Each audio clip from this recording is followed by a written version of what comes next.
tahun 2020 penduduk bumi ini gempar saat dari dataran Cina tersiar kabar ada virus baru mulai tersebar. Tanpa terkecuali semua jantung negara di dunia berdebar. Terserubung khawatir dan cemas, lalu timbul tanya seberapa cepat virus itu akan meluas. Bagaimana cara terbaik agar penyebaran itu terpangkas? Apa saja upaya yang harus dilakukan supaya dari virus itu kita terbebas? Perekonomian dunia pun nyaris berhenti bergerak akibat virus yang lalu dikenal dengan COVID-19. Tak tahu pasti kapan bisa bergerak kembali tanpa was-was.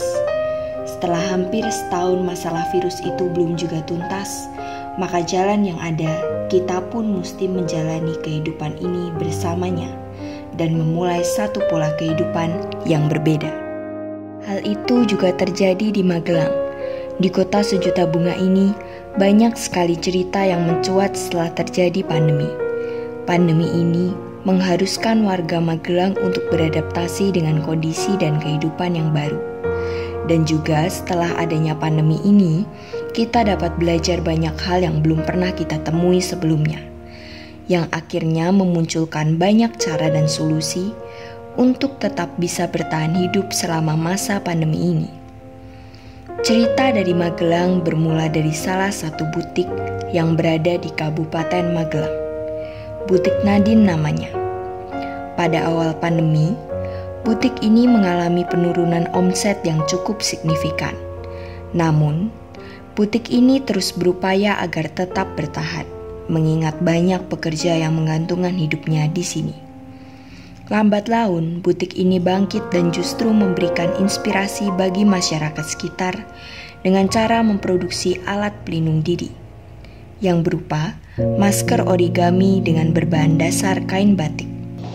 Perubahannya memang sangat signifikan ya, karena pemerintah kan juga melarang adanya event-event seperti pernikahan, wisuda, dan lain-lain. Jadi penjualan di toko kebaya kami emang sangat berkurang beda sama sebelum COVID-19 ini terjadi. Jadi emang pengaruhnya sangat besar sekali buat toko kami. Selama pandemi COVID ini, orang-orang kan tidak membutuhkan kebaya atau batik, tapi membutuhkan alat pelindung diri seperti masker. Makanya mulai awal Juni kami belajar memproduksi masker origami yang berbahan dasar batik. Seperti yang saya pakai seperti ini masker origami 3 lapis, ada respiratornya jadi tidak ngap, tidak nempel di mulut. Pesan saya tetap masyarakat harus tetap jaga jarak, pakai masker, rajin cuci tangan, jaga kesehatan, jaga pola makan, dan social distancing. Dengan memproduksi masker origami, butik ini dapat beradaptasi dan memulihkan perekonomian yang pada awal pandemi sempat terpuruk. Butik ini juga ikut mendukung masyarakat Kota Magelang dalam menghadapi pandemi COVID-19, yakni dengan cara tetap menerapkan protokol kesehatan. Produksi alat pelindung diri dari butik Nadine pun diharapkan dapat membantu masyarakat dalam menghadapi masa new normal. Yang pasti, banyak sekali inspirasi baru dalam kehidupan yang dapat kita pelajari dan dapat kita refleksikan. Tidak jauh berbeda dengan Magelang, di Pemalang pun memiliki masalah yang sama. Terlebih bagi para pegiat budaya, pandemi COVID-19 adalah masa paceklik bagi mereka karena tidak ada lagi event atau undangan untuk manggung atau tampil di hadapan halayak.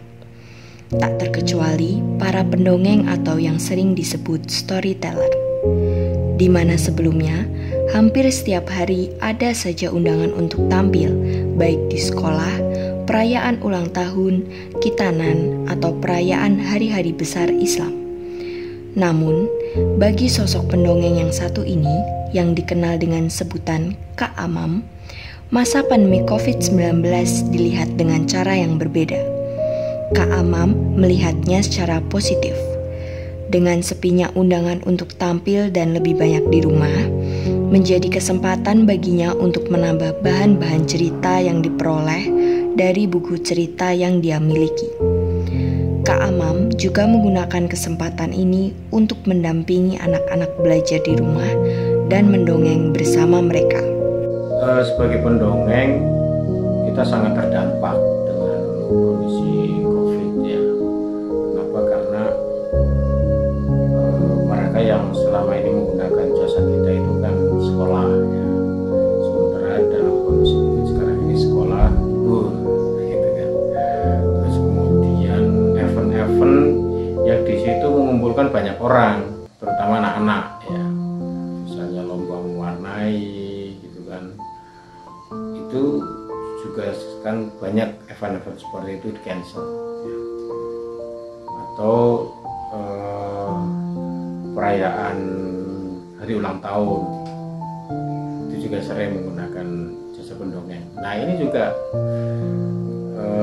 tidak diizinkan dan kemudian menyelenggarakan kegiatan yang mengumpulkan banyak orang. Terus perusahaan-perusahaan yang selama ini menggunakan kita sebagai media promosi, mensosialisasikan produk mereka ke dunia anak, ke kalangan anak juga hampir tidak ada. Kita sebagai pendongeng mencoba untuk beradaptasi dengan kondisi yang demikian dan seperti itu. Ada hal positif yang saya peroleh di kondisi COVID ini. Yang pertama, saya lebih banyak ya berinteraksi dengan anak-anak saya. Nah, pada kesempatan itu saya gunakan untuk memberikan ya penanaman nilai melalui dongeng langsung kepada anak-anak saya. Selama ini ya kita lakukan, cuman karena kesibukan ya jarang. Hanya karena ini anak-anak ada di rumah, ya maka itu kesempatan yang sangat baik sekali untuk kita berinteraksi dengan anak-anak itu. Terus kemudian anak-anak ini kan sok jenuh juga ya. Di rumah terus kayak gitu, maka media dongeng ini cukup efektif. Kondisi COVID-19 ini dipandang Kak Amam sebagai kesadaran baru bagi para orang tua untuk memiliki keterampilan mendongeng.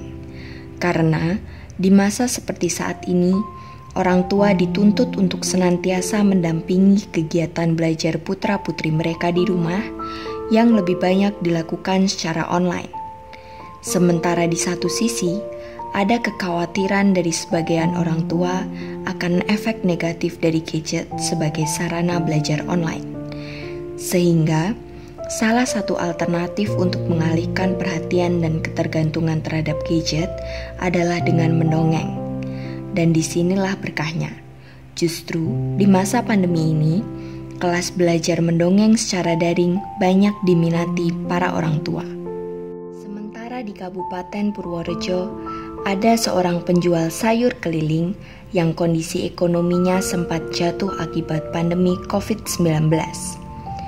Namun, kebesaran rasa syukurnya membuat ia tetap bisa bertahan dan menjalani hari-harinya dengan ikhlas.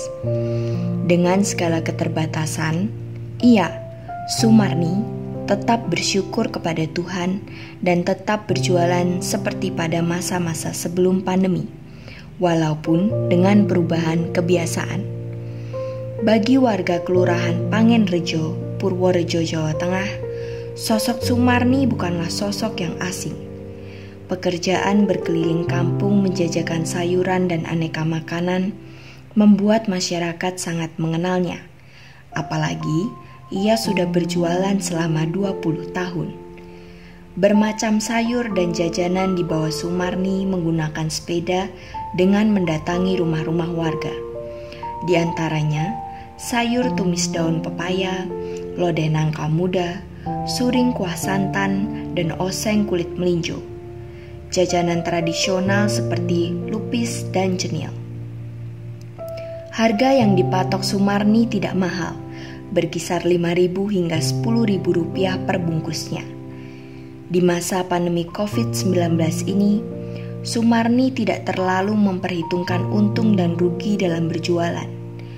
Menurutnya, yang terpenting adalah ia bisa tetap berjualan, tetap sehat, dan dapurnya tetap bisa mengepul.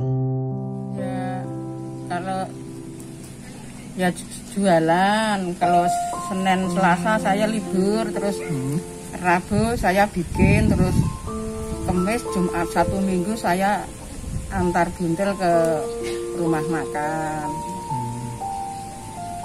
Kalau dia jualan sayur-sayur begini, cuma setiap minggu. Ya pokoknya enggak saya rasakan, semuanya saya syukuri, enggak saya hitung-hitung itu berkurang atau tidak. Pokoknya saya syukuri. Cuma saya syukuri yang penting sehat, berjalan, kurang lebihnya begitu.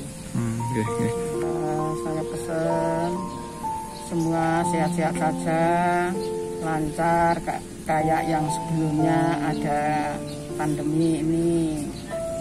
Saya harap semua sehat semua. Jangan sampai mengeluh, ya memang Allah lagi nguji manusia begitu. Jadi harus kita terima dengan sangat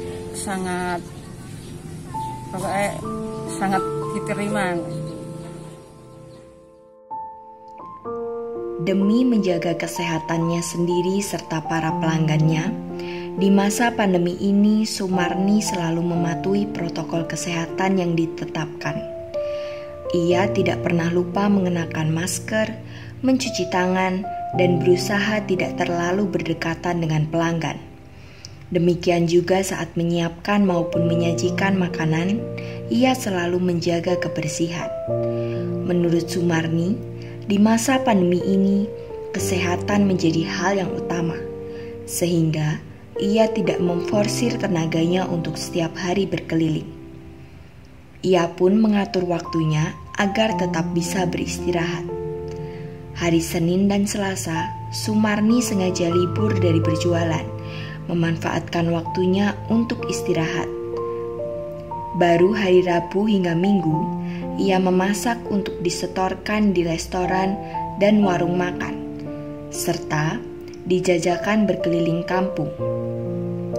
Dengan begitu, ia berharap bisa tetap sehat dan bisa terus berjualan. Di kondisi pandemi ini, bukan berarti masa yang kita miliki berhenti. Kehidupan harus terus berjalan.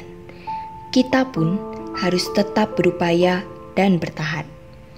Roda ekonomi mesti kita jaga juga agar terus berputar sampai suatu saat nanti cerita pandemi COVID-19 ini kelar.